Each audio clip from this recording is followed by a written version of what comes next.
Assalamualaikum warahmatullahi wabarakatuh. Perkenalkan, nama saya Khairatun Nisa. Di sini saya akan menjelaskan tentang sistem bilangan dan geometri. Konsep dan sistem bilangan. Yang pertama, angka Indo-Arab. Angka Indo-Arab adalah angka yang kita gunakan sekarang ini dan berasal dari India lalu berkembang di Arab. Catatan Arab yang pertama menjelaskan angka Hindu tersebut adalah Algoritmi Denumira Indorum.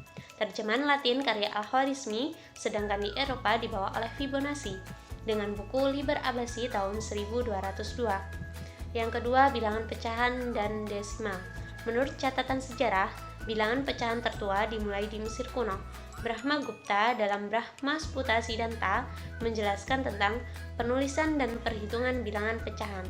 Sementara itu, Al-Qaladasi, orang pertama yang menulis tanda garis horizontal antara pembilang dan penyebut. Sedangkan pemakaian pecahan desimal berikut cara perhitungannya yang signifikan terdapat pada karya Al-Qosi, yaitu Miftah al-Hizab, yang dilanjutkan oleh Simon Stevin dengan menulis Ladisme tahun 1585. 3. Bilangan negatif.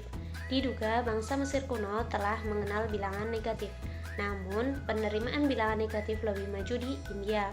Brahmagupta telah mempergunakan bilangan negatif hampir serupa dengan konsep modern. Yang keempat, bilangan irasional.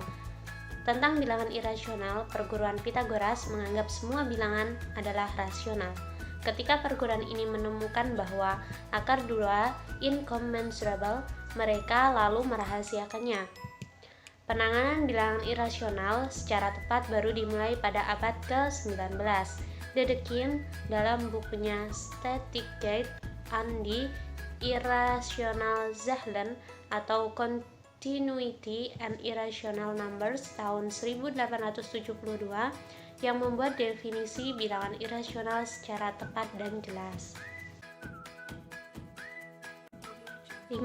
Logaritma. Gagasan yang mendasari penelitian logaritma yaitu postaperesis, perubahan proses pembagian dan perkalian kepada penambahan dan pengurangan. Orang pertama yang memulai gagasan ini adalah Ibnu Yunus As-Sadafi Al-Misri. Yang keenam, segitiga Pascal. Matematikawan Cina dan Muslim, tepatnya Persia, yang masing-masing menemukan segitiga Pascal antara lain Jiaxian atau Jiaxian telah menggunakan segitiga tersebut untuk menentukan akar kuadrat dan akar kubik suatu bilangan, serta Omar Khayyam dalam menentukan akar suatu bilangan. Deskripsi tentang segitiga Pascal yang tertua berasal dari India, yang disebut dengan Meru Prastara. Segitiga binomial tersebut menjadi terkenal lewat karya Blaise Pascal, Tried du Triangle Arithmetique pada tahun 1654. Pascal menulis banyak sifat yang berkenaan dengan segitiga binomial tersebut. Selanjutnya, konsep aljabar.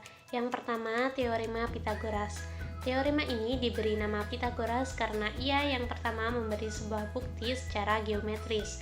Tetapi hubungan antara sisi-sisi segitiga siku-siku tersebut telah lama dikenal jauh sebelum Pythagoras dan perguruannya. Di Universitas Columbia terdapat naskah prasasti bernama Plimpton yang terdiri atas 3 kolom bilangan yang ternyata bersesuaian dengan triple Pythagoras. Yang kedua, persamaan kuadrat.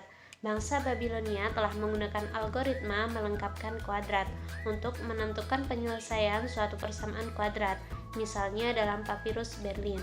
Matematikawan India telah menggunakan cara yang ekuivalen dengan rumus akar persamaan kuadrat. Aryabhata I memberikan aturan untuk jumlah suatu deret geometri yang menunjukkan pengetahuannya tentang persamaan kuadrat dengan kedua akarnya. Brahmagupta menggunakan cara mirip Babilonia tetapi dengan variasi yang lebih baik, termasuk dengan kuantitas negatif. Al-Khwarizmi juga menulis tipe-tipe persamaan kuadrat dengan mengabaikan akar 0 maupun negatif. Al-Khwarizmi menyusun 6 macam persamaan kuadrat. 3. Sistem persamaan linier. Dalam teks kuno Jian Zhang Xuanzu yang terjemahan Inggrisnya Nine Chapters of the Mathematical Arts telah menyuguhkan berbagai soal sistem persamaan linear, termasuk metode untuk menyelesaikannya yang dasarnya merupakan metode matriks, yaitu metode function, yang kini disebut metode eliminasi Gauss. Yang keempat, matriks dan determinan. Istilah determinan pertama kali digunakan oleh Gauss dalam Disquisitiones Arithmeticae 1801. Cauchy pada tahun 1812 pertama kali menggunakan istilah determinan dalam konteks modern. Dia menulis konsep minor dan adjoint serta hasil kali matriks. Dalam karyanya tahun 1841, ia menggunakan tanda dua garis vertikal untuk menunjukkan determinan. Pada tahun 1850, istilah matriks muncul dalam tulisan Sylvester.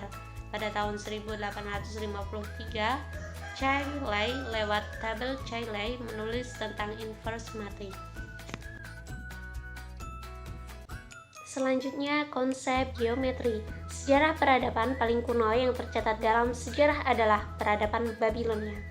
Pengetahuan Babilonia mengenai geometri khususnya keliling, luas, dan volume cukup teliti.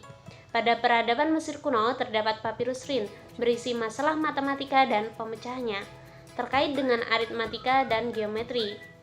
Dalam papirus Moskow terdapat juga soal geometri yang membahas perhitungan luas segitiga hingga menemukan luas permukaan setengah bola dan volume frustum.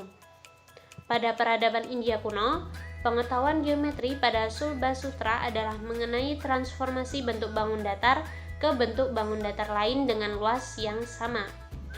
Pada peradaban Cina kuno, dikenal naskah kuno Jiuzhang Xuanzu dan berisi persoalan matematika hingga geometri. Warisan sejarah geometri pada peradaban kuno yang paling lestari pemanfaatannya hingga zaman modern adalah geometri dari Yunani kuno. Sumber utamanya berasal dari Euclid dengan bukunya berjudul Elements yang terdiri dari 13 buku. Selanjutnya, perkembangan terpenting bidang geometri terjadi pada masa peradaban Islam, khususnya Arab dan Persia, yaitu rintisan geometri non-Euclidean mengenai tema keliling, luas, dan volume. Dapat disebutkan salah satunya mengenai persamaan Al-Mahani. Sekian penjelasan dari saya, ada kurang lebihnya saya mohon maaf. Wassalamualaikum warahmatullahi wabarakatuh.